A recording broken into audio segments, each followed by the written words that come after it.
கர்த்தருடைய பரிசுத்த நாமத்திற்கு மகிமை உண்டாகட்டும்.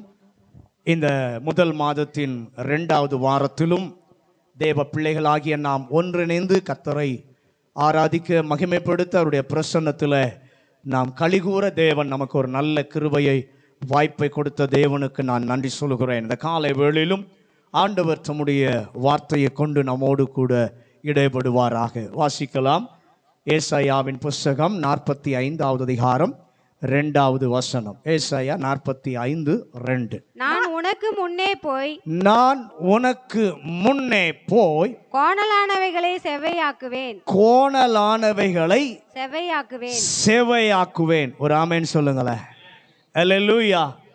கோரேசுடைய வாழ்க்கையில ஆண்டவர் தம்முடைய வல்லமையை வெளிப்படுத்தி சரியாக்க விரும்பின காரியம் என்னவென்று சொன்னால், கோணலானவைகள் இருந்தால் அவைகளை நான் என்ன பண்ணுவேன்? செவையாக்குவேன். ஹல்லேலூயா.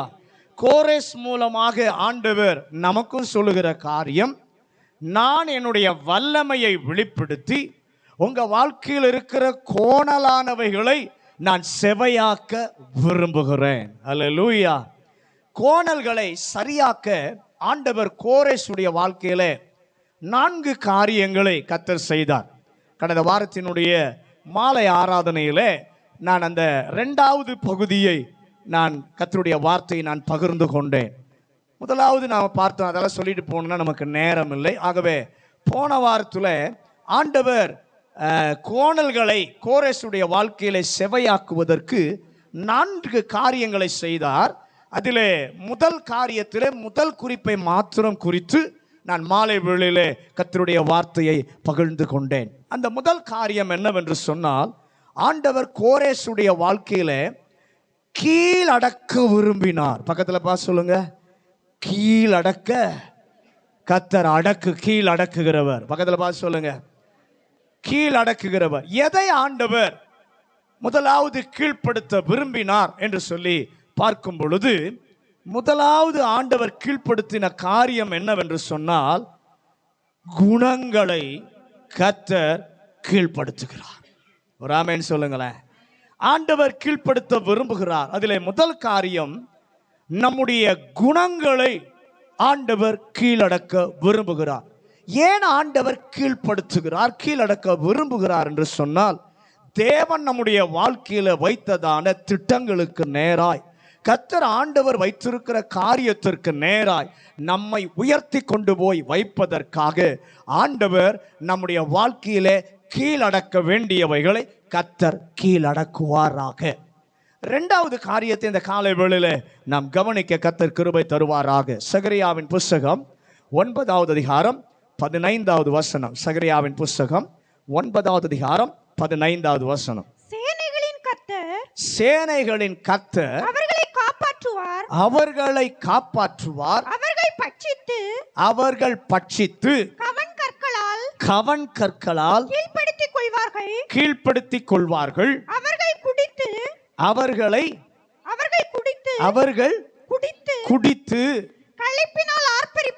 களிப்பினால் ஆர்ப்பரிப்பார்கள். பான பாத்திரங்கள் போலவும் பலிபீடத்தின் கோடிகளைப் போலவும் நிறைந்திருப்பார்கள். இங்கே முதலாவது ஆண்டவர் கீழ்ப்படுத்துகிறார். இங்கே 2வது காரியம் அல்ல பார்க்கும் பொழுது, அவர் அல்ல, அவர்கள். யார்? அவருடைய பிள்ளைகளை கர்த்தர் கீழ்ப்படுத்த வைக்கிறார். முதலாவது காரியத்தை, குணத்தை அவர் என்ன பண்ணுகிறார்? கீழ்ப்படுத்துகிறார். இங்கே 2வது, அவர் பிள்ளைகள் கீழ்ப்படுத்துவார்கள். அவருடைய பிள்ளைகள் கீழ்ப்படுத்துவதற்கு இந்த ஆண்டவர் உதவி செய்கிறவராய் இருக்கிறார். ஏனென்றால் அவர்களோடு கூட கர்த்தர் இருக்கிறார். எல்லாரும் உங்க இதயத்தில் கையை வச்சு, என்னோடு கூட கர்த்தர் இருக்கிறபடியினாலே என்னை வைத்து கீழ்ப்படுத்த கர்த்தர் உதவி செய்கிறார். எதை கீழ்ப்படுத்துவார்கள்? சகரியா 9:13 வாசிங்க. நான் எனக்கென்று நான் எனக்கென்று யூதாவை நாணேற்றி எப்ராயிமிலே வில்லை நிரப்பி சீயோனே உன் புத்திரரை கிரேக்கு தேச புத்திரருக்கு விரோதமாக எழுப்பி உன்னை பராக்கிரமசாலியின் பட்டயத்துக்கு ஒப்பாக்குவேன். நல்ல கவனிங்க. முதலாவது ஆண்டவர் குணங்களை கீழ்ப்படுத்துகிறார். இங்கே இரண்டாவது கீழ்ப்படுத்துகிற கோணல், அந்த கோணலை கீழ்ப்படுத்துகிறார். அது என்னவென்று சொன்னால், தேவனுக்கு விரோதமாக பேசி செயல்படும் சக்தியை கர்த்தர் கீழ்ப்படுத்துவார். எத்தனை பேர் அதை விசுவாசிக்கிறீங்க? இந்த சகரியா 9:13 நீங்கள் நன்றா வாசித்து பாருங்க. ஒரு குறிப்பிட்ட சக்தியை கர்த்தர் அவர்களுக்கு என்ன பண்ணுகிறார்? அடையாளம் காட்டுகிறார். அது என்ன? உன் புத்திரரை கிரேக்க தேச புத்திரருக்கு விரோதமாக எழுப்புவேன். கிரேக்க ராஜாவுக்கு விரோதமாக உன் பிள்ளைகள் என்ன பண்ணுவார்கள்? வருவார்கள். அப்போது அந்த பிள்ளைகளோடு கூட கர்த்தரும் இருப்பார். ஒரு ஆமென் சொல்லுங்களேன். அவர் பிள்ளைகள் என்ன பண்ணுவாங்கன்னா, கவன் கற்களாலே அந்த சக்தியை கீழ்ப்படுத்துவார்கள். கரந்தட்டி எல்லாரும் ஆண்டவருக்கு ஒரு மகிமையை கொடுப்போமா? ஹல்லேலூயா. இது என்ன? இந்த கிரேக்க சக்தி என்பது என்ன என்று சொல்லி பார்க்கும் பொழுது, தானியேலின் புஸ்தகம் 11வது அதிகாரம் 30 37 வரைக்கும் நீங்க வீட்டில் போய் வாசித்து பாருங்கள். தானியேலை கொண்டு ஆண்டவர் தீர்க்க தரிசனமாக உரைத்தார். கடைசி நாட்களிலே இப்படிப்பட்ட ஒரு அரசன் வருவான், கிரேக்க தேசத்திலிருந்து ஒரு மனிதன் வருவான். அவன் என்ன செய்வான்? 11ஆம் அதிகாரம் 36 37 வசனங்களை வாசிங்க. தானியேல்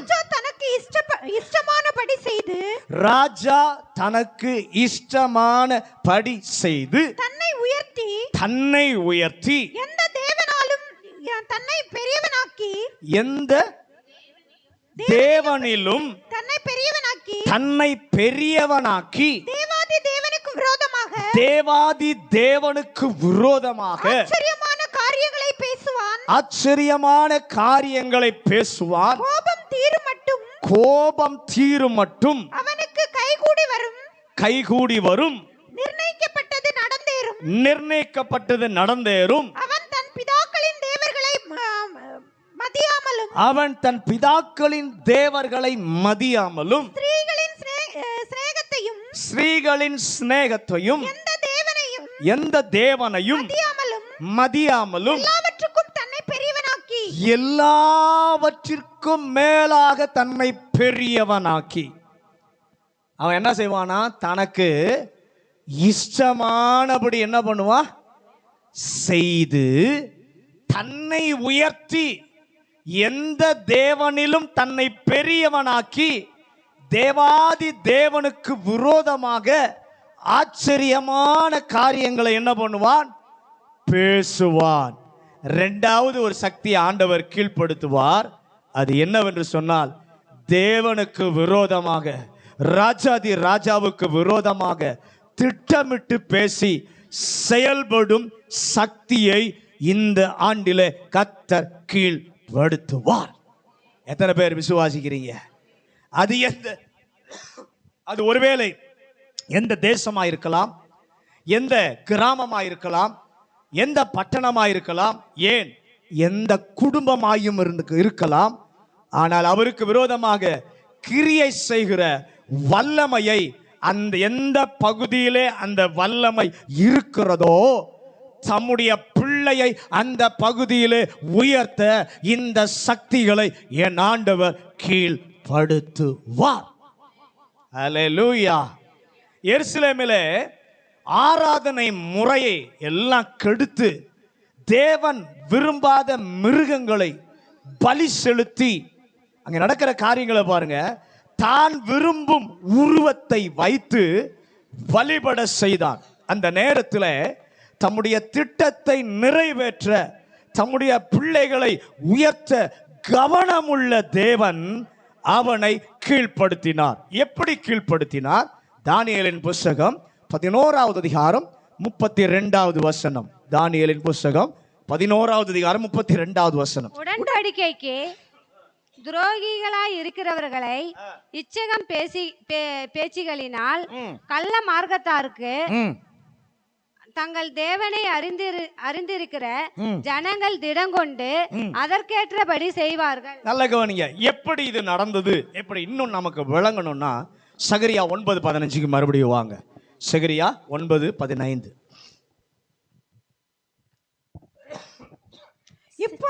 இப்போதும் உமது ஜனத்தை சேனைகளின் கர்த்தர் அவர்களை காப்பாற்றுவார். அவர்கள் பட்சித்து கவன் கற்களால் கீழ்ப்படுத்தி கொள்வார்கள். அவர்கள் குடித்து களிப்பினால் ஆராவரிப்பார்கள். பானபாத்திரன் போலவும் பலிபீடத்தின் கோடிகளை போலவும் நிறைந்திருப்பார்கள். நல்ல கவனிங்க, எதிரியுடைய கையில பார்க்கும் பொழுது பெரிய ஆயுதங்கள் இருந்தது. இன்னும் சொல்ல போனா மிக வலுவான பயிற்சி பெற்ற இராணுவம் இருந்தது. இவையெல்லாம் இருக்கும்போது ஒரு சாதாரணமான அவருடைய பிள்ளையினுடைய கையில என்ன இருக்குன்னா கவனும் கல்லும் தான் இருக்கு. எதிரி கையில எல்லா ஆயுதம் இருக்கு, பயிற்சி பெற்ற பெரிய இராணுவ பலம் இருக்கு. ஆனா சாதாரண ஒரு கர்த்தருடைய பிள்ளையினுடைய கையில என்ன இருக்கு? கவனும் கல்லும் தான் இருந்தது. இந்த சாதாரண செயலை வைத்துதான் கிரேக்க சக்தியை என் ஆண்டவர் கீழ்ப்படுத்தினார். ஹல்லேலூயா, ஹல்லேலூயா. ஒருவேளை தேசத்திலோ அல்லது நம்முடைய வாழ்க்கையிலோ தேவனுக்கு விரோதமாக பேச்சினாலும் திட்டத்தினாலும் உருவாகிய எந்த வல்லமை வந்தாலும் என் தேவன் சாதாரண கல்லை வைத்து வீழ்த்துவார். ஒரு ஆமென் சொல்லுங்களேன். கோலியாத்துடைய வாழ்க்கையில பார்க்கும் பொழுது தாவீது கோலியாத்தை சின்ன கல்லினால தான் வீழ்த்தினார். ஒரு ஆமென் சொல்லுங்களேன். ஹல்லேலூயா. அதை போல என் ஆண்டவர் செய்வார். எத்தனை பேர் விசுவாசிக்கிறீங்க? உங்களுக்கு விரோதமா எழும்புகிற திட்டங்கள், செயல்கள், இன்னும் சொல்ல போன தேவ ராஜ்யத்திற்கு விரோதமாய் எழும்பி திட்டமிட்டு பேசுகிற செயல்படுகிற சக்திகளை என் ஆண்டவர் சாதாரண கல்லை வைத்து கீழ்ப்படுத்த போகிறார். ஹல்லேலூயா, ஹல்லேலூயா. அவன் சொல்றான், தாவீது சொல்றான், இஸ்ரவேலின் தேவனை நிந்திப்பதற்கு இந்த விருத்த சேதனம் இல்லாத பெலிஸ்தியன் எம்மாத்திரம். நீ நிந்திக்கிற இஸ்ரவேலினுடைய இராணுவங்களுடைய தேவனுடைய நாமத்தினாலே நான் வருகிறேன் என்று சொல்லி தாவீது என்ன பண்ணான் சொன்னான். நல்ல கவனிங்க, கர்த்தர் ஒரு சின்ன கல்லை வைத்து பெரிய ஆர்ப்பரித்த கோலியாத்தை கர்த்தர் என்ன பண்ணினார்? வீழ்த்தினார். நீங்க ஆதியாகமம் 10வது அதிகாரம் 9வது வசனத்துக்கு வாங்க. ஆதியாகமம் 10வது அதிகாரம் 9வது வசனம். இவன் கர்த்தருக்கு முன்பாக பலத்த வேட்டைக்காரனாய் இருந்தான். ஆகையால் கர்த்தருக்கு முன்பாக பலத்த வேட்டைக்காரனான நிம்ரோத்தை போல என்னும் பலத்த சொல் உண்டாயிற்று. வழக்க சொல் உண்டாயிற்று. நிம்ரோத் என்கிற ஒரு மனிதனை குறித்து இங்கே நாம் வாசிக்கிறோம். கர்த்தருக்கு முன்பாக அவன் யார்? பலத்த வேட்டைக்காரனாயிருந்தான். நோவாவினுடைய காலத்துல ஜலப்பிரளயத்திற்கு பின்பு ஆண்டவர் மனுக்குலத்தை வர வைத்த போது மனிதர்கள் எத்தனை பேர் இருந்தாங்க? 8 பேர் தான் இருந்தாங்க. ஆனா மிருகம் நிறைய இருந்துச்சு. மிருகம் என்ன பண்ணுச்சு? ஈஸியா பழுக ஆரம்பிச்சிருச்சு. இப்ப ஈஸியா பழுக ஆரம்பிச்சோன்னு இந்த மிருகங்கள் மனிதனை தாக்க ஆரம்பித்தது. அப்படி தாக்க ஆரம்பித்த போது இந்த நிம்ரோத் என்கிறதான மனிதன் பலத்த வேட்டைக்காரனாய் இருந்தான். ஒரு ஆமென் சொல்லுங்களேன். அன்று இருந்த மனுக்குலம் என்ன பண்ணாங்க அப்படின்னா, இந்த மிருகத்திலிருந்து இவன் தங்களை காப்பாற்றினபடியினாலே அவனை கடவுள் என்று சொல்லி என்ன பண்ணாங்க? நினைத்தார்கள். கடவுள் என்று நினைத்து அவனை வழிபடவும் என்ன பண்ணிட்டாங்க? துவங்கி விட்டார்கள். நல்ல கவனி, ஆண்டவர் பார்த்தார், என்னுடைய இடத்தை எடுப்பதற்கு எதிராக ஒருவன் வருகிறான் என்று கர்த்தர் அறிந்து அந்த சக்தியை கர்த்தர் கீழ்ப்படுத்துகிறார். எப்படி கீழ்ப்படுத்துகிறார்? ஒரு முறை வேட்டைக்கு அவன் சென்றபோது உயிரோடு கூட அவன் திரும்ப வரவே இல்லை. எதை வேட்டையாட வேண்டும் என்று நினைத்து போனானோ அதுவே இவனை வேட்டையாடிற்று. ஒரு ஆமென் சொல்லுங்களேன். கர்த்தருக்கு விரோதமா எழும்புகிற எந்த சக்தியா இருந்தாலும் என் ஆண்டவர் கீழ்ப்படுத்துவார். ஆதியாகமம் 11வது அதிகாரம் 5-8 வசனங்கள் வீட்டில் போய் வாசித்து பாருங்க. அங்கே இன்னொரு வல்லமை கிரியை செய்கிறது. மீதமுள்ள ஜனங்கள் எல்லாரும் சேர்ந்து ஒரு கோபுரத்தை கட்டி ஒரே இடத்திலே நாம் எல்லாரும் இருந்து விடலாம் என்று சொல்லி நினைத்தார்கள். ஆண்டவர் அவர்களை என்ன சொன்னார்? பலுகி பெருகி பூமியை நிரப்ப சொல்லி இருந்தார். ஆனா அவங்களும் என்ன பண்ணாங்க? ஒரே இடத்துல பாதுகாப்பா இருக்கலாம் என நினைத்த போது தேவ திட்டத்திற்கு விரோதமாய் அவர்கள் இருந்தபோது என் ஆண்டவர் அவர்களை கீழ்ப்படுத்தினார். அல்லேலூயா. வார்த்தை கேட்கிற அருமையான கர்த்தருடைய பிள்ளையே, நம்முடைய வாழ்க்கையிலும் தேவ திட்டத்திற்கும் தேவ சித்தத்திற்கும் விரோதமான எண்ணங்களும் செயல்பாடும் உள்ளவர்கள் நம்மை சூழ்ந்து இருந்தால் கர்த்தர் அதை கீழ்ப்படுத்துவார். இறங்கி வந்தார், பாஷையை தாறுமாறாக்கினார், அதோடு பாபேல் முடிந்தது. அப்போஸ்தலர் நடபடிகள் 12வது அதிகாரம் 22வது வசனத்தை வாசிங்க. அப்போஸ்தலர் நடபடிகள் 12வது அதிகாரம் 22வது வசனம். அப்பொழுது ஜனங்கள் இது மனுஷ சத்தம் அல்ல, இது மனுஷ சத்தம் அல்ல, இது தேவ சத்தம் என்று ஆர்ப்பரித்தார்கள். தேவ சத்தம் என்று ஆர்ப்பரித்தார்கள். நல்ல கவனிங்க. பிறந்த நாளிலே நல்ல வஸ்திரம் தரித்து அலங்கார நடையில் பேசுகிறான். கேட்கிற எல்லாரும் என்ன பண்ணாங்க? கைத்தட்டி இது தேவனுடைய சத்தம் என்று சொன்னபோது கர்த்தருக்கு சேர வேண்டிய மகிமையை தனக்கு நேராக எடுத்து இன்பம் கண்டபோது கர்த்தர் கீழ்ப்படுத்தினார். கர்த்தருக்கு விரோதமாக ஒன்ன சொல்றேன், யார் எழும்பினாலும் கர்த்தர் விட மாட்டார். அவர்களை கர்த்தர் என்ன பண்ணுவார்? கீழ்ப்படுத்துவார். கர்த்தருடைய ஏன் கீழ்ப்படுத்துகிறார்னா, தம்முடைய திட்டத்தை தம்முடைய நோக்கத்தை ஆண்டவர் நிறைவேற்றுவதற்காக எதிராக எழும்புகிற எந்த சக்தியா இருந்தாலும் ஆண்டவர் கீழ்ப்படுத்துவார். அப்போஸ்தலர் நடபடிகள் 12வது அதிகாரம் 24வது வசனத்தை வாசிங்க. அப்போஸ்தலர் நடபடிகள் தேவ வசனம் தேவ வசனம் வளர்ந்து பெருகிற்று, வளர்ந்து பெருகிற்று. நல்ல கவனிய, அவர் வசனம் வளர வேண்டும், சபை வளர வேண்டும்.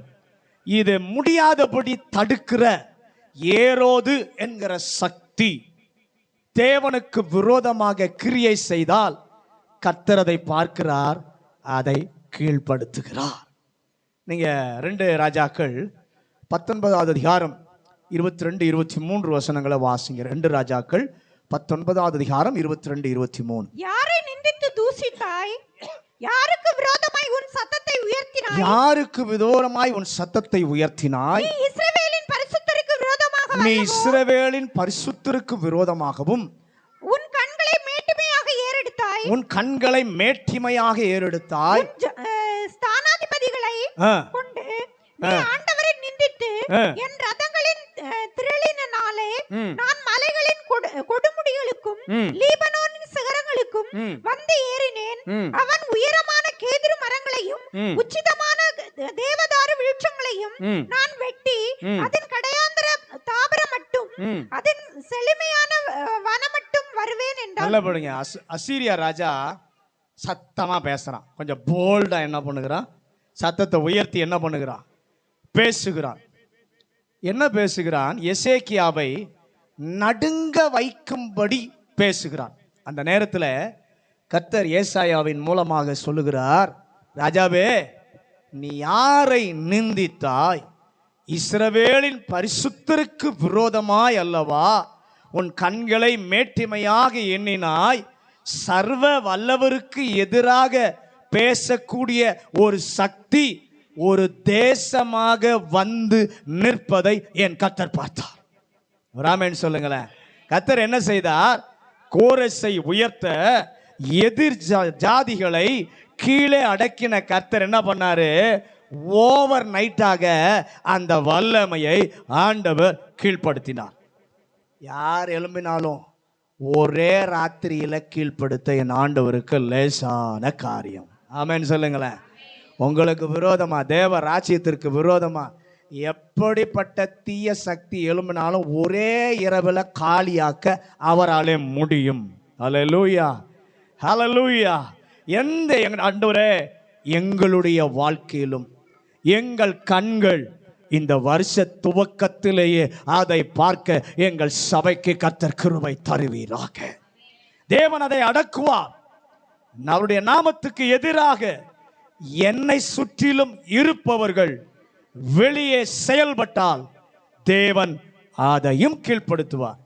எனக்குள்ள அந்த எண்ணம் தேவ திட்டத்துக்கு விரோதமாக எழும்பினால் அதையும் கர்த்தர் கீழ்ப்படுத்துவார். எனக்கு வெளியில் இருக்கிற மக்கள் தேவ திட்டத்துக்கு நோக்கத்துக்கு விரோதமாக செயல்பட்டால் அந்த சக்திகளையும் என் ஆண்டவர் கீழ்ப்படுத்துவார். மூன்றாவது குறிப்பு சங்கீதம் 18:39. சங்கீதம் 18:39.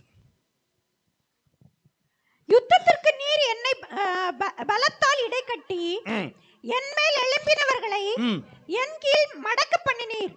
மூன்றாவது குறிப்பு, எனக்கு வெளியே எதிராக இருக்கிறதை என் ஆண்டவர் கீழ்ப்படுத்துவார். முதலாவது என்ன கீழ்ப்படுத்தினார்? குணங்களை கர்த்தர் கீழ்ப்படுத்துகிறார். இரண்டாவது, தேவனுக்கு விரோதமாய் பேசுகிற எழும்புகிற சக்திகளை கர்த்தர் கீழ்ப்படுத்துவார். மூன்றாவது, எனக்கு வெளியே எனக்கே எதிராக இருக்கிறதை என் ஆண்டவர் என்ன பண்ணுவார்? கீழ்ப்படுத்துவார். இங்கே தாவீது சொல்கிறார், என் மேல் எழும்ப பண்ணினவர்களை என் கீழே மடங்க பண்ணினீர். ஒரு ஆமென் சொல்லுங்களேன். நான் விசுவாசிக்கிறேன், யாரெல்லாம் உங்களுக்கு விரோதமாக எழும்பினாங்களோ அவங்கள உங்க காலின் கீழே கர்த்தர் கீழ்ப்படுத்த போகிறார். அவங்கள உங்க காலின் கீழே கர்த்தர் மடங்கடிக்க போகிறார். அல்லேலூயா. எனக்கு விரோதமாக எனக்கு மேலாக எழும்பினவர்களை என் ஆண்டவர் கீழ்ப்படுத்துவார். அது எவ்வளவு பெரிய ஆளா இருந்தாலும் சரி, எவ்வளவு பணபலம் படைத்தவங்களா இருந்தாலும், எவ்வளவு வல்லமை படைத்தவர்களா இருந்தாலும், தேவ பிள்ளைக்கு விரோதமாய் எழும்பினால் கர்த்தர் கீழ்ப்படுத்துவார். அல்லேலூயா. கர்த்தருடைய பிள்ளையை கீழ்ப்படுத்தி நம்மளை இப்படி சொல்றேன், நம்மளை கீழ்ப்படுத்தி நம்மை வளர விடாமல் அடக்கி அழிக்க நினைக்கிற எந்த மனிதனோ எந்த பாதாள சக்தியோ எழும்பினால் என் ஆண்டவர் பார்த்து கொண்டு சும்மா இருக்க மாட்டார், கீழ்ப்படுத்துவார். நீங்க 1 நாளாகமம் 17வது அதிகாரம் 10வது வசனத்தை வாசிங்க. உன் சத்துருக்களை எல்லாம் கீழ்ப்படுத்தினேன். இப்போதும் கர்த்தர் உனக்கு ஒரு வீட்டை கட்டுவார் என்பதை உனக்கு அறிவிக்கிறேன். நல்ல கவனிங்க. நாத்தான் தீர்க்கதரிசியை தாவீதின் இடத்துல அனுப்பி சொல்ல வைக்கிறார். தாவீதே, உன் சத்துருக்களை எல்லாம் நான் கீழ்ப்படுத்தினேன். எனக்குள் இருப்பதை கீழ்ப்படுத்துவார். எனக்கு வெளியே எனக்கும் உமக்கும் விரோதமாய் எழும்புகிறவர்களையும் கர்த்தர் என்ன பண்ணுவாராம்? கீழ்ப்படுத்துவீர். எனக்கு வெளியே எனக்கே தெரியல, வெளியே எனக்கே எதிராக யார் செயல்படுறாங்க எனக்கு தெரியல. ஆனா ஆண்டவர் பார்க்கிறவர், அதை என்ன பண்ணுவார்? கீழ்ப்படுத்துவீர். என்னை மேற்கொண்டு என்னை செயல்பட விடாமல் அடிமைப்படுத்தி இருக்கிற எந்த சூழ்நிலையோ அல்லது எந்த ஆணையோ எந்த கண்டிஷனோ அது எதுவாக இருந்தாலும் அதை என் ஆண்டவர் கீழ்ப்படுத்துவார். நியாயாதிபதிகளின் புஸ்தகம் 4வது அதிகாரம் 23வது வசனம். நியாயாதிபதிகள் 4வது அதிகாரம் 23வது வசனம். இப்படியே தேவன் அந்நாளிலே ராஜாவாகிய யாபீனை இஸ்ரவேல் புத்திரருக்கு முன்பாக தாழ்த்தினார். நல்ல கவனிங்க, இஸ்ரவேல் ஜனங்களை இந்த யாபீன் என்பவன் 20 வருஷம் கர்த்தருடைய பிள்ளைகள் தலையெடுக்க விடாமல் அவங்கள நசுக்கி வந்தான். இவன் யார்? கானானியன் என்று சொல்லப்படுகிறது. நீங்கள் ஆதியாகமம் 9வது அதிகாரம் 25வது வசனத்தை வாசிங்க. ஆதியாகமம் 9வது அதிகாரம் 25வது வசனம். கொஞ்சம் வேகமா எடுத்து வாசிங்க. கானான் சபிக்கப்பட்டவன், கானான் சபிக்கப்பட்டவன் தன் சகோதரரிடத்தில் அடிமைகளுக்கு அடிமைகளாய் இருப்பான் என்றார். அடிமைகளுக்கு நோவா தன்னுடைய பிள்ளைகளில் ஒருவனாகிய கானானை சபிக்கிறான். அந்த சபிக்கப்பட்ட சந்ததி இந்த கானான். நீங்க யோசுவாவின் புஸ்தகம் 11வது அதிகாரம் 1 முதல் 10 வசனங்களை வீட்டில் போய் வாசித்து பாருங்க. இந்த யாபின் யார் என்று சொல்லி பார்க்கும் பொழுது கானானியரின் ராஜாவாகிய யாபின் இஸ்ரவேலை மறுபடியும் தாக்க வருகிறான். வந்தபோது கர்த்தர் யோசுவாவை பயன்படுத்தி அந்த ராஜாவை என் ஆண்டவர் என்ன பண்ணுகிறார்? கீழ்ப்படுத்துகிறார். கர்த்தரால் ஏற்கனவே சபிக்கப்பட்டதான சாபத்தில் இருக்கும் பிசாசின் சக்திகள், சத்துருவின் சக்திகள் கர்த்தருடைய பிள்ளையினுடைய வாழ்விலே சில நேரத்தில் அவர்களை நசுக்கி போட பிசாசு சில நேரத்தில் மறுபடியும் கிளம்பி வருவான். அல்லேலூயா. இந்த நல்ல கவனிங்க, என் தேவன் அந்த கானானியனை கீழடக்க வல்லமை உள்ளவர். எத்தனை பேர் அதை விசுவாசிக்கிறீர்கள்? அல்லேலூயா. யோசுவாவின் மூலம் செய்தார். இங்கே பார்க்கும் பொழுது இவன் யார் என்று சொன்னால் சபிக்கப்பட்டவன், இன்னும் சொல்ல போனா தோற்கடிக்கப்பட்டவன். இப்போது மறுபடியும் தன்னுடைய தலையை இஸ்ரவேலுக்கு விரோதமாக என்ன பண்ணுகிறான்? உயர்த்துகிறான். ஏற்கனவே மடங்கடிக்கப்பட்டவன் தான், சபிக்கப்பட்டவன் தான். ஆனால் மறுபடியும் தன்னுடைய தலையை இஸ்ரவேலுக்கு விரோதமாக உயர்த்துகிறான். உயர்த்தும் போது என் ஆண்டவர் பார்த்து கொண்டிருக்கவில்லை. நல்ல கையை உயர்த்தி ஆண்டவருக்கு நன்றி சொல்லுங்களேன். ஹல்லேலூயா. பார்த்து கொண்டிருக்க மாட்டார். கர்த்தருடைய பிள்ளைகளுக்கு விரோதமாக பிசாசு சேட்டை பண்ணி கொண்டிருந்தால் என் தேவன் வேடிக்கை பார்த்து விளையாடுகிறவர் அல்ல. பக்கத்தில் பார்த்து சொல்லுங்க, கர்த்தருடைய பிள்ளைக்கு விரோதமா பிசாசு எழும்பி சேட்டை பண்ணா கர்த்தர் பார்த்துட்டு விளையாடுறவர் அல்ல. அந்த வல்லமையை கீழ் அடக்குவார். ஹல்லேலூயா. எப்படி அடக்குவார்? சர்வ வல்ல தேவன் செயல்படுவார். எப்படி செயல்படுவார்? ஒன்றுக்கும் உதவாத மனிதன் தான் அவன். ஆனால் அந்த மனிதன் தேவனோடு இணைந்திருக்கும் போது தேவனும் அந்த விசுவாச பிள்ளையும் இணைந்து கீழ்ப்படுத்துவார்கள். வராமன்னு சொல்லுங்களேன். அன்று என்ன நடந்தது? நியாயாதிபதிகள் 5வது அதிகாரம் 20வது வசனத்தை வாசி. நியாயாதிபதிகள் 5வது அதிகாரம் 20வது. யுத்தம் உண்டாயிற்று. வானத்திலிருந்து யுத்தம் உண்டாயிற்று. நட்சத்திரங்கள் தங்கள் அயனங்களிலிருந்து செசராவோடே யுத்தம் பண்ணின. இந்த கானானியரின் வல்லமை தோற்கடிக்கப்பட்டவன். ஆனால் மீண்டும் என்ன பண்ணுகிறான்? என்னை ஆக்கிரமிக்க அவன் வருபவன். சபிக்கப்பட்ட பிசாசினுடைய வல்லமை இது. கர்த்தர் என்ன செய்தார்? வானத்திலிருந்து யுத்தம் உண்டாயிற்று. அல்லேலூயா. பிசாசை எதிர்த்த போராட ஆண்டவரே, எங்களில எந்த பலனும் இல்லை, எந்த சக்தியும் எங்களிடத்துல என்ன பண்ணல இல்லை, எந்த வல்லமையும் கிடையாது. ஆனால் எங்களுக்காக வானத்திலிருந்து யுத்தம் பண்ணுகிற ஒரு சர்வ வல்லவர் எங்கள் துணையா இருப்பதற்காக நான் ஆண்டவருக்கு நன்றி சொல்லுகிறேன். அல்லேலூயா. அது அசுத்த கிரியையோ பில்லி சூனியமோ என்ன வல்லமையாய் இருந்தாலும் என் தேவன் அதற்கு விரோதமாய் வானத்திலிருந்து யுத்தம் பண்ணுவார். எத்தனை பேர் விசுவாசிக்கிறீங்க? ஏன் யுத்தம் பண்ணுகிறார் வானத்திலிருந்து? அந்த வல்லமையை கீழடக்குவதற்காக. அல்லேலூயா. வேதவசனம் சொல்லுகிறது, உங்களை தொடுகிறவன் அவருடைய கண்மணியை தொடுகிறான் என்று சொன்னவர் அவர் பிள்ளைகளை சத்துரு தொட்டா பார்த்துட்டு சும்மா இருப்பாரா? இருக்கவே மாட்டார். அல்லேலூயா. யாகேல் என்கிற ஒரு வீட்டு பெண் ஒருத்தியை நீங்கள் நியாயாதிபதிகள் 5:24 வாசிங்க. நியாயாதிபதிகள் 5:24. ஸ்திரீகளுக்குள்ளே கேனானியனான யாபேரின் மனைவியாகிய யாகேல் ஆசீர்வதிக்கப்பட்டவள்.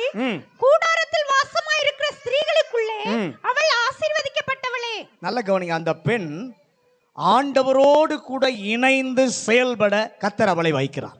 ராமன் சொல்லுங்களேன். நம்முடைய வாழ்க்கையிலும் நம்மை விட பெரிய வல்லமைகளை, கட்டுகளை முறிக்க வல்லமையை வெளிப்படுத்துவார்.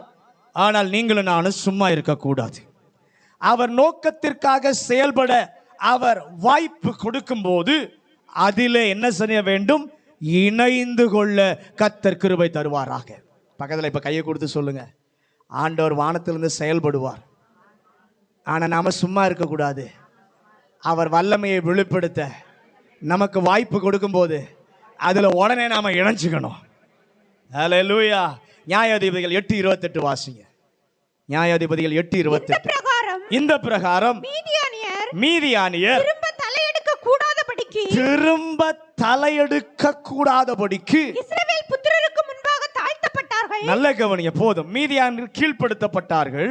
கர்த்தருடைய பிள்ளையே, உங்களை கர்த்தர் குறித்த இடத்திற்கு உயர்த்துவதற்கு முன்பு உங்கள் வாழ்வில் உங்களை அடிமைப்படுத்த, உங்களை நொறுக்க, உங்களை தடை செய்ய நினைக்கிற எல்லா சக்தியையும் கர்த்தர் கீழ்ப்படுத்துவார்.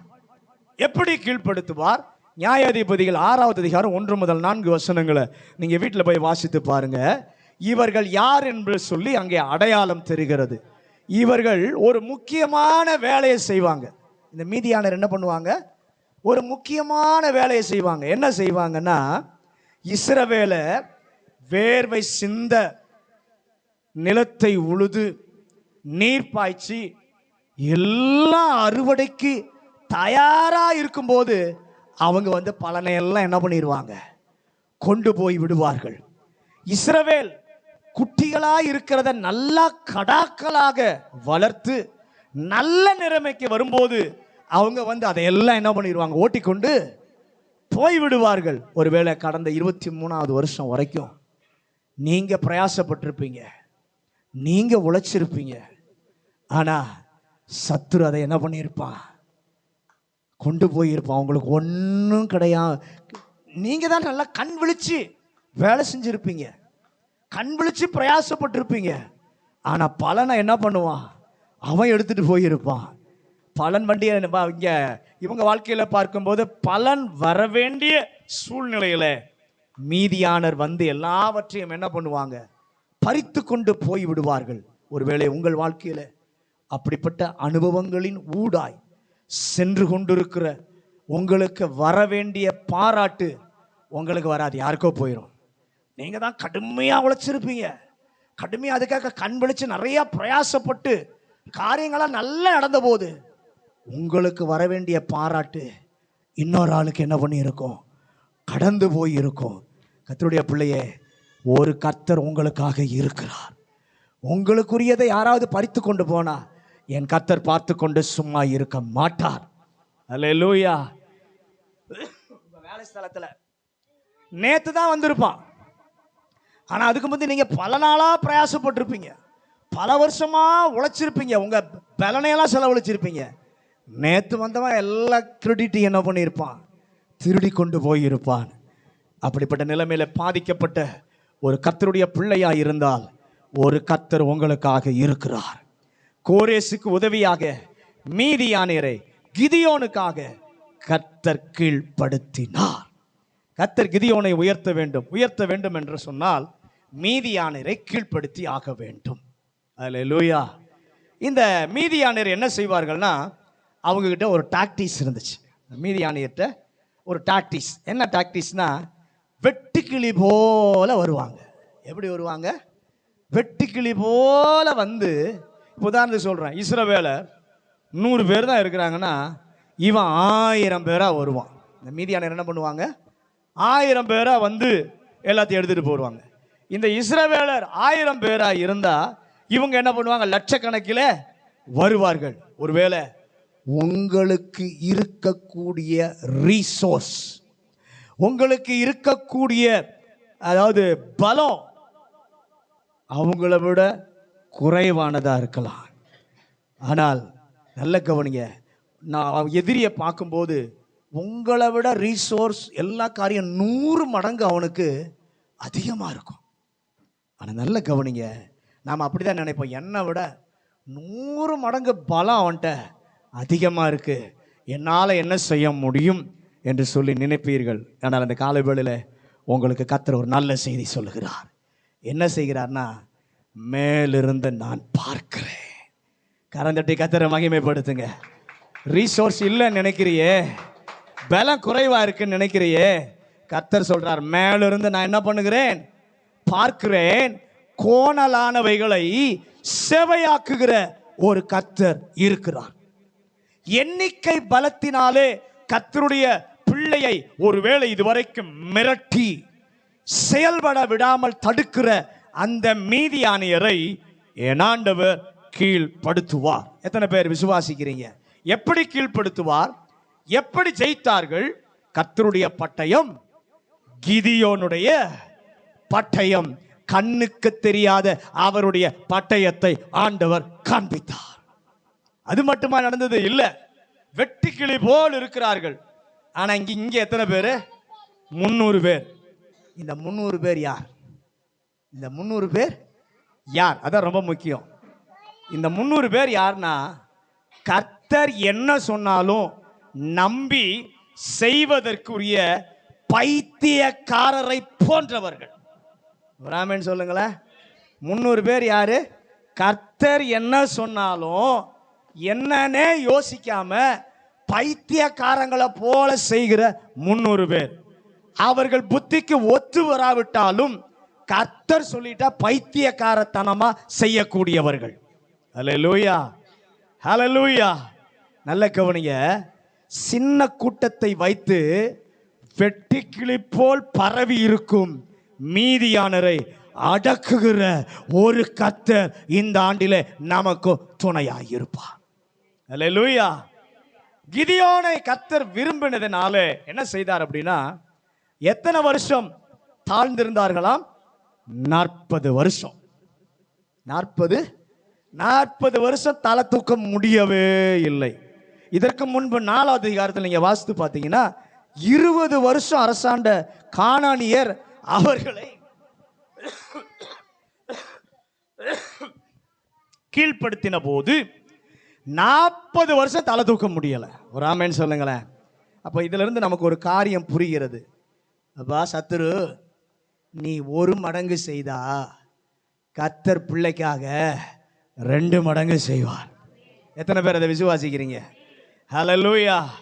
செய்து காண்பிக்க ஆண்டவர் வல்லவர். 7 வருஷம் தான் மீதியானர் இஸ்ரவேலை ஆளுகை செய்தார்கள். கர்த்தர் மீதியானரை கீழ்ப்படுத்தின போது 6 மடங்கு 40 வருஷம் தலையெடுக்க விடாமல் கர்த்தர் மாற்றினார். ஹல்லேலூயா. அந்த கர்த்தர் இன்றைக்கும் ஜீவன் உள்ளவர், இன்றைக்கும் நம்மோடு இருக்கிறவராய் இருக்கிறார்.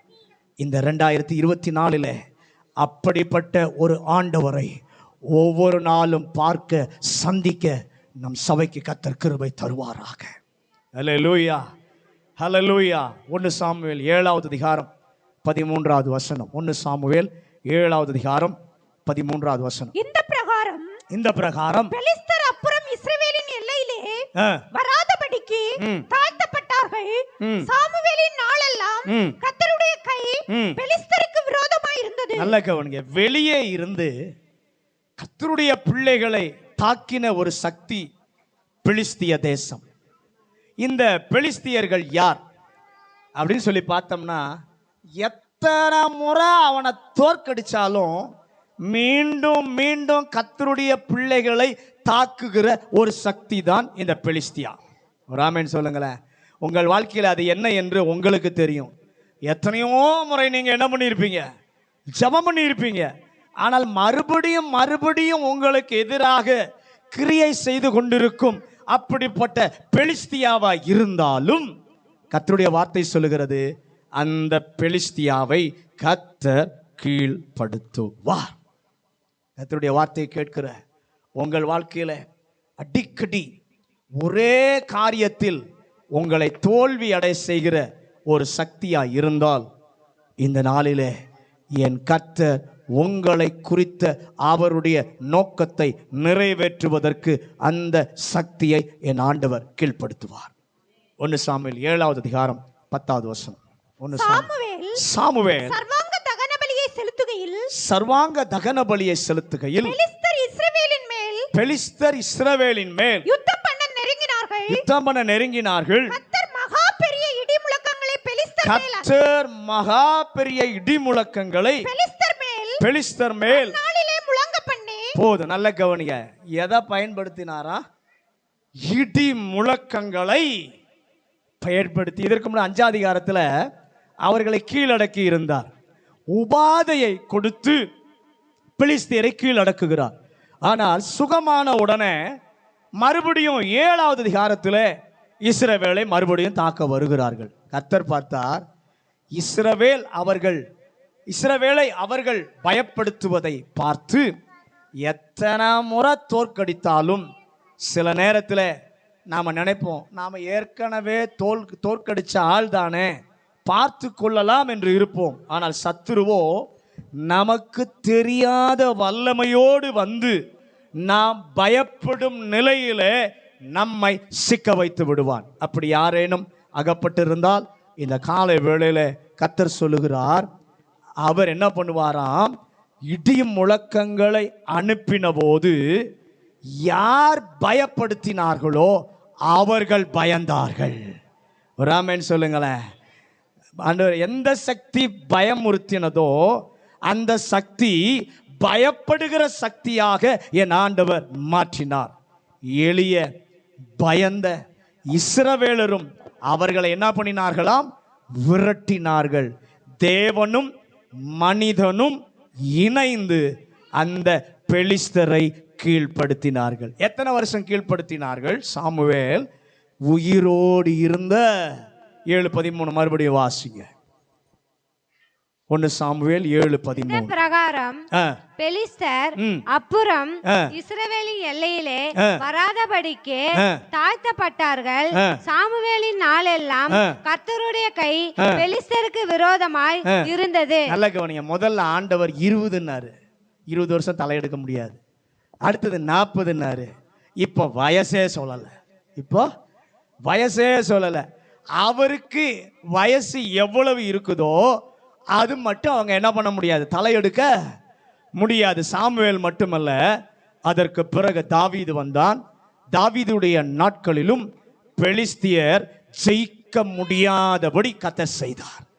உங்கள் வாழ்க்கையில உங்கள் எல்லையில வராதபடி அந்த பயப்படுத்தும் அந்த வல்லமையை மறுபடியும் உங்களை தாக்க வராதபடி என் ஆண்டவர் கீழ்ப்படுத்துவார். அல்லேலூயா. 1 சாமுவேல் 7:12 வாசிக்கும் பொழுது, கர்த்தர் அவர்களை கீழ்ப்படுத்தின பொழுது சாமுவேல் சொல்கிறார், இவருக்கு எபனேசர் என்று பெயர். கர்த்தருடைய பிள்ளையே, உங்க வாழ்க்கையில அடிக்கடி தாக்குகிற பெலிஸ்தியாவை கீழடக்க வல்லமை உள்ளவர் உங்க வாழ்க்கையில என்ன பண்ணுவார், நடத்தி காண்பிப்பார். உங்கள் நாவை அறிக்கை செய்ய சொல்லுவார். அல்லேலூயா. எங்கள் தேவனாகிய கர்த்தர் எங்களோடு கூட இருக்கிறார். எங்களுக்காக காரியங்களை நடத்துகிறவர், எங்களுக்காக கீழ்ப்படுத்துகிறவர், இம்மட்டும் எங்களுக்கு உதவி செய்தார் என்று சொல்ல வைக்கிற ஒரு கர்த்தர். சரி, ஆண்டவர் கீழ்ப்படுத்தும் போது என்ன செய்வார்? ஏசாயா 45:1 வாசிங்க, சீக்கிரம் முடிச்சிடுறேன். ஏசாயா 45:1. கர்த்தராகிய நான் அபிஷேகம் பண்ணின கோரேசுக்கு முன்பாக கீழ்ப்படுத்தி ஜாதிகளை கீழ்ப்படுத்தி ராஜாக்களின் இடைக்கட்டுகளை அவிழ்க்கும்படிக்கும் ராஜாவின் இடைக்கட்டுகளை அவிழ்க்கும்படிக்கும் அவனுக்கு முன்பாக வாசல்கள் பூட்டப்படாதிருக்க கதவுகளை திறந்து வைக்கும்படிக்கும் அவனை பார்த்து அவன் வலது கையை பிடித்துக் கொண்டு அவனுக்கு சொல்லுகிறதாவது நான் உனக்கு முன்னே போய் கோணலானவைகளை செவ்வையாக்குவேன். போதும். ஆண்டவர் கீழ்ப்படுத்தும் போது என்ன செய்வார்? ஜாதிகளை, ராஜாக்களின் இடைக்கட்டுகளை என் ஆண்டவர் அவிழ்ப்பார். ஒரு ஆமென் சொல்லுங்களேன். என்ன செய்தார்? பெல்ட்டை கர்த்தர் கலற்றுகிறார். இடைக்கட்டுனா என்னது? பெல்ட். பெல்ட்டை கர்த்தர் கலற்றுகிறார். ஏன் பெல்ட்டை கலற்றுறார்னா, அங்குதான் இந்த ராஜாக்கள் போருக்கு போறவங்க எல்லாம் பயன்படுத்தக்கூடிய பட்டயத்தை சொருவி வைத்திருப்பாங்க. ஆண்டவர் என்ன பண்ணுகிறார்? உங்களுக்கு விரோதமா சத்துரு சொருவி வச்சிருப்பான். ஆண்டவர் சொல்றாரு, நான் கீழ்ப்படுத்தும் போது என்ன தெரியுமா? பெல்ட்டை கழட்டிடுவேன். ஒரு ஆமென் சொல்லுங்களேன். ஹல்லேலூயா, ஹல்லேலூயா. அவர்கள் பட்டயம் அங்குதான் இருக்கிறது. அவர்களை தோற்கடிப்பதற்கு ஆண்டவர் நிறுத்தவில்லை. மறுபடியும் என்றாவது இவன் பட்டயத்தை என்ன பண்ணுகிறது? எடுத்து தாக்காதபடி இருக்கிற பட்டயத்தையே கர்த்தர் உரிந்து ஓடுவார். ஒரு ஆமென் சொல்லுங்களேன். மறுபடியும் கீழே விழுந்து அந்த பட்டயத்தை வச்சு மறுபடியும் தாக்கக்கூடாது. ஆண்டவர் என்ன பட்டயத்தையே உருவி விடுவார். ஹல்லேலூயா. ஒன்றை கீழ்ப்படுத்த வேண்டும் என்றால் முதலாவது கர்த்தர் சொல்றாரு, எல்லாம் கீழ்ப்பட்டாகி விட்டது, எல்லாம் உனக்கு கீழ்ப்பட்டதாகி விடாது. எருசலேமில் இருந்த எபூசியர்களை யூதா தோற்கடிக்கும்படி செய்தார். விட்டு போய்விட்டார்கள். ஆகவே கடைசி வரைக்கும் எபூசியர்கள் இருந்தார்கள். கீழ்ப்படுத்தப்பட்டதை கடைசி வரை நாம் தேவனுடைய அதிகாரத்தினாலே ஆளுகை செய்ய வேண்டும். ஹல்லேலூயா. அதற்குத்தான் சத்துருவின் அதிகாரத்தை பறித்துவிட்டு அவருடைய அதிகாரத்தை நம் மேலே கர்த்தர் வைக்கிறார். ஹல்லேலூயா, ஹல்லேலூயா. இதை கர்த்தர் செய்யணுமா? நாம என்ன செய்யணும்? வேகமா 2 காரியத்தை சொல்றோம். உபாகமம் 20வது அதிகாரம் 20வது வசனம். உபாகமம் 20:20.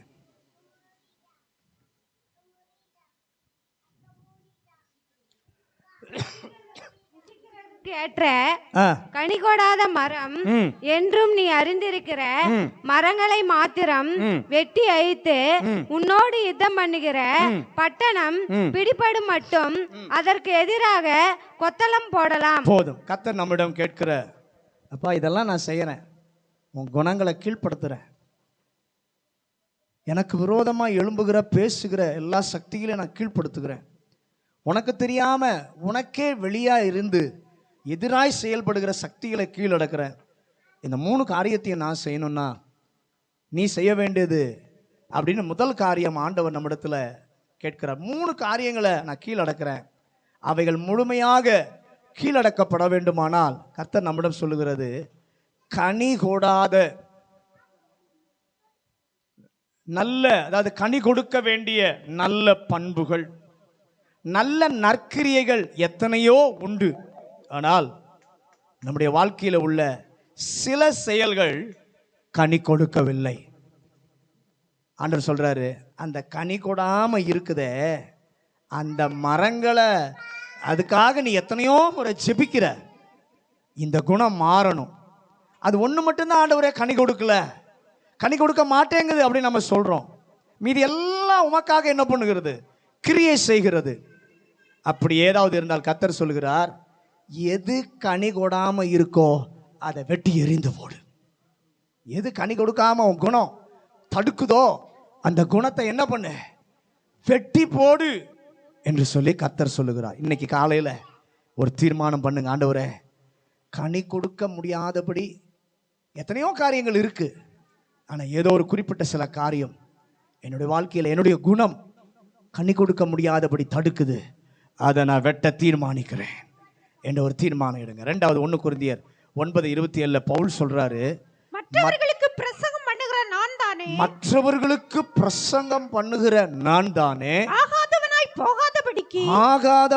போகாதபடிக்கு என் ஒடுக்கி என் சரீரத்தை ஒடுக்கி கீழ்ப்படுத்துகிறேன். நல்ல கவனிங்க, பவுல் சொல்றாரு, மற்றவர்களுக்கு பிரசங்கம் பண்ணுகிற நான் தானே ஆகாதவனாய் போகாதபடி என் சரீரத்தை ஒடுக்கி கீழ்ப்படுத்துகிறேன். உம்மை நான் அறிந்து உம்முடைய நன்மையை அனுபவிக்கிற நான் தானே என்ன பண்ணக்கூடாது, ஆகாதவனாய் போகாதபடி நீர் கீழ்ப்படுத்த மாட்டீர், நானே என் சரீரத்தை கீழ்ப்படுத்துகிறேன். அல்லேலூயா. ஆகாதவனா போகாதபடி இருப்பதற்கு நானே என்னுடைய சரீரத்தை என்ன பண்ணுகிறேன், கீழ்ப்படுத்த எனக்கு ஒரு கிருபையை இந்த காலை வேளையிலே கர்த்தர் தருவாராக. என் விருப்பங்கள், என்னுடைய தீர்மானங்கள் எல்லாவற்றையும் கர்த்தருடைய சித்தத்திற்கு கீழ்ப்படுத்த எனக்கு கிருபை தருவீராக. இந்த ரெண்டு காரியத்தை நாம செய்வோமானால் கர்த்தர் நமக்காக மூன்றை செய்ய கீழடக்க தேவன் உண்மையுள்ளவராய் இருக்கிறார். எல்லாரும் முழங்காற்படிடுவோம். முழங்காற்படிட்டு கர்த்தர் இந்த வருஷத்துல நம்மை நேசித்தபடியினாலே நமக்காக கர்த்தர் பேசி கொண்டிருக்கிறார். நம்மில் இருக்கிற கோணல்களை கர்த்தர் நீக்கி செவையாக்க விரும்புகிறார். கர்த்தர் வைத்திருக்கிற உன்னத தீர்மானத்திற்கு, திட்டத்திற்கு நேராக நம்மை நடத்தி கொண்டு போக வேண்டுமானால் கோணல்கள் எல்லாம் அகற்றப்பட வேண்டும். முதலாவது கோணல், உன் குணம் கோணலா இருக்கு, அந்த குணங்களை நான் கீழ்ப்படுத்த விரும்புகிறேன். இரண்டாவது, தேவனுக்கு விரோதமாக பேசி செயல்படுகிற சக்தி இடையூறா இருக்கு, அதை நான் கீழ்ப்படுத்த விரும்புகிறேன். மூன்றாவது, உனக்கு வெளியே உனக்கே எதிராக இருப்பதை ஆண்டவர் கீழ்ப்படுத்த விரும்புகிறார். இந்த மூன்றையும் ஆண்டவர் நம்முடைய வாழ்க்கையில செய்ய வேண்டுமானால் ஆண்டவர் நம்மிடம் கேட்கிற காரியம், அப்பா எத்தனையோ நல்ல காரியங்கள் உங்ககிட்ட இருக்கு, ஆனா ஏதோ ஒரு சில காரியம் அது கனி கொடுக்கல. எத்தனையோ முறை ஜெபித்து பார்க்கிற இந்த குணம் மாறணும்னு, ஆனா அது ஒண்ணுதான் இது வரைக்கும் கனி கொடுக்க முடியாதபடி உன் ஆவிக்குரிய வாழ்வை கெடுக்குதா? இந்த காலைவேளை கர்த்தர் சொல்லுகிறார், அதை எதுன்னு கண்டுபிடிச்சு வெட்டி போடு, அழித்து போடு. இன்னைக்கு வெட்டி போட ஒரு தீர்மானம் பண்ணுங்க. ஆண்டவரே, இந்த குறிப்பிட்ட காரியம்தான் நான் பரிசுத்த ஜீவியத்தில் வளர முடியாதபடி, கனி கொடுக்க முடியாதபடி என்னை தடுக்கிற இந்த குணத்தை இன்னைக்கு நான் வெட்டுகிறேன், இதை முழுதும் அழிக்கிறேன், எனக்கு கிருபை தாரும். ரெண்டாவது, ஆண்டவர் சொல்லுகிற ஒரு காரியம், நான் தேவனுடைய பிள்ளை தான், தேவனை குறித்து பேசுகிறவன் தான், ஆனால் நானே ஆகாதவனாய் போகாதபடிக்கு என் சரீரத்தை ஒடுக்கி கீழ்ப்படுத்த விரும்ப. அப்போஸ்தலனாகிய பவுல் அதான் சொல்லுகிறார், ஆண்டவர் கீழ்ப்படுத்த மாட்டாரு, நானே என் சரீரத்தை ஒடுக்கி கீழ்ப்படுத்த எனக்கு ஒரு கிருபை தாரும். அது என்ன? என் விருப்பம், என் தீர்மானம் எல்லாவற்றையும் கர்த்தருடைய சித்தத்திற்கு நேராக கீழ்ப்படுத்த எனக்கு உதவி செய்வீராக.